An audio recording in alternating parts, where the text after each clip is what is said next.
Welcome to Family Finance. This video is about my monetization journey and how long it took for my channel to get monetized and what I did to speed up the process.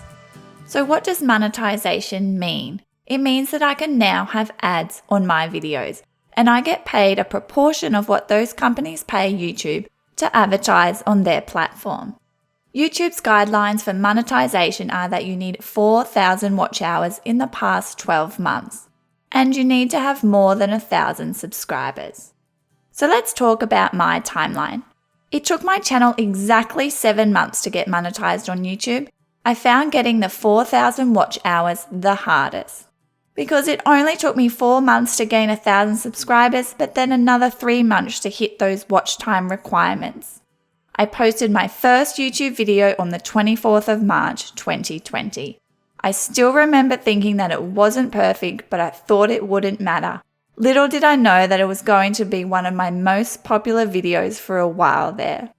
And then exactly 7 months later, on the 24th of October, I got an email from YouTube telling me that I'd met the requirements to join the YouTube Partner Program. So I was then able to start the approval process. It only took YouTube a few days to review and approve my channel. I was then able to set up a Google AdSense account, and it's still in the final steps of approval. In the final steps of the approval process, I'm just waiting on Google AdSense to send me a PIN to verify my address. It's been 4 weeks, so I'm hoping it comes any day now. But don't worry, I was still able to have last month's YouTube revenue hit my Google AdSense account. I suppose you could consider this my first YouTube paycheck, although you actually need a balance of $100 before they will pay out. This was for about 9 days worth of ads. And it's been exactly 1 month of YouTube ads for my channel, and the estimated revenue for that period was $264. And the most I've earned for a video so far is not quite $35, which I think's pretty cool, and I've enjoyed watching this amount grow. Lots of people have said that my videos would get recommended more once I reach monetization, but I didn't find that was the case. You can see this is when my channel got monetized, and my impressions have stayed about the same. So now I can officially add YouTube to my income streams. Since starting Family Finance, which is like starting a business, I've been able to increase my income streams from 2 to 5, and my eyes and mind have been open to the limitless possibilities that can come from starting a business. If you would like a video on my 5 income streams, let me know in the comments below. I have plans for this income. I'm going to invest all Family Finance income into One Lick, which is a listed investment company. I want to show you that it's possible to grow a portfolio over time, starting at 0. Once I've earned $1,000 after-tax income from Family Finance, I will invest it.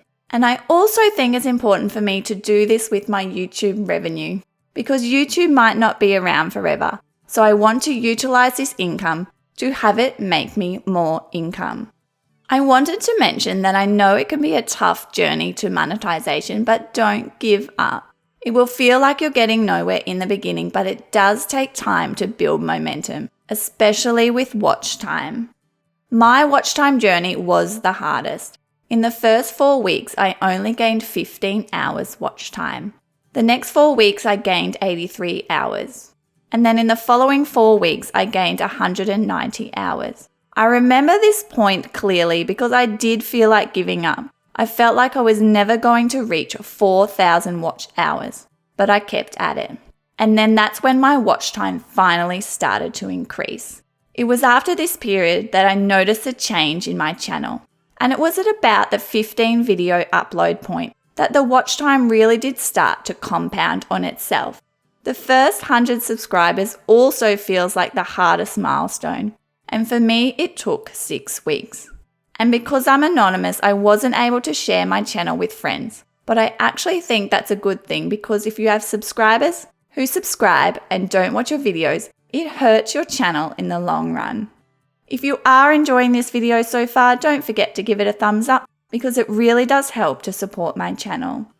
Now I'm going to chat about some strategies that I implemented to help grow my YouTube channel.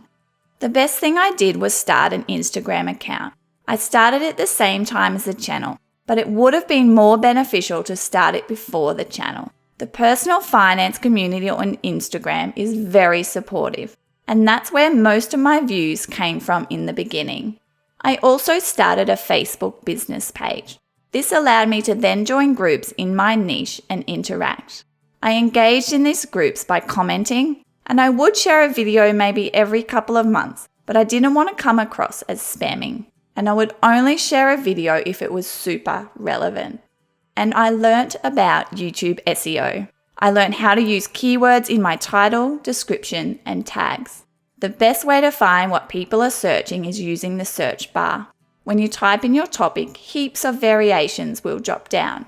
And I think it's also important to make your content searchable by thinking about phrases people might be searching for about your topic. I invested this today is not really something someone would search, but how to or topics for beginners might be something people might actually search. And again, the search bar at the top of YouTube is really handy for this.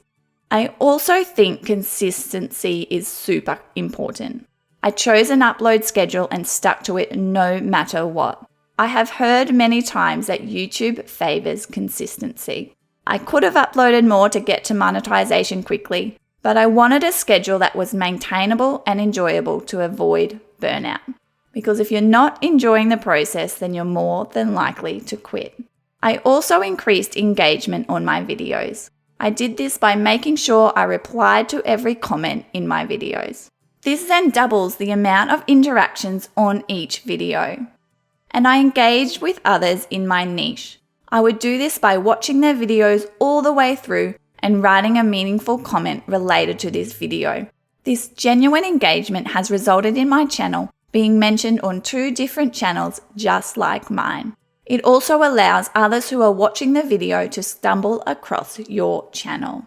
I consistently tried to make small improvements to each video. Having quality content is important, and with each video I do my best to improve, even if it's just by 1%. These small improvements add up over time, and my first video was far from perfect.